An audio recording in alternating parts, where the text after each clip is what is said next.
Location po natin is sa Pasita Complex. So ito po yan sa San Pedro, Laguna. So dito po marami sakayan ng mga public transport kasi normally ito yung parang usually babaan ng mga galing Muntinlupa. So ito yung Pasita Complex mismo. So ito yung papunta ng direksyon ng Muntinlupa bayan. So yan yung mga jeep na sakayan papunta ng Muntinlupa area, Festival Mall, then Star Mall.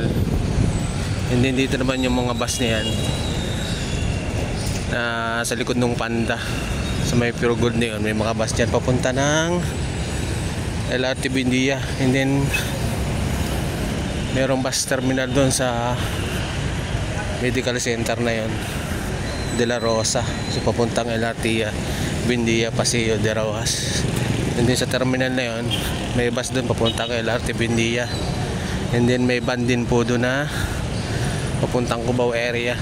And then sa terminal din pong yun, andun po yung papunta ng standby area ng papuntang Quezon. So ayan po, galing ng Calamba area yan, Santa Rosa. So ito naman po yung terminal ng mga tricycle. Yan po, pupunta kayo ng South Boots, dyan po ang sakayan, diretsoin nyo lang po. So ito sa may footbridge na to, ayan, dito yung sakayan ng mga jeep papunta ng Santa Rosa. So Binyan, Olivares. So yun lang po, kung maliligaw kayo dito, ask nyo lang yung sa comment section kung may katanungan kayo, and then try ko po sa inyo sagutin. Maraming salamat po.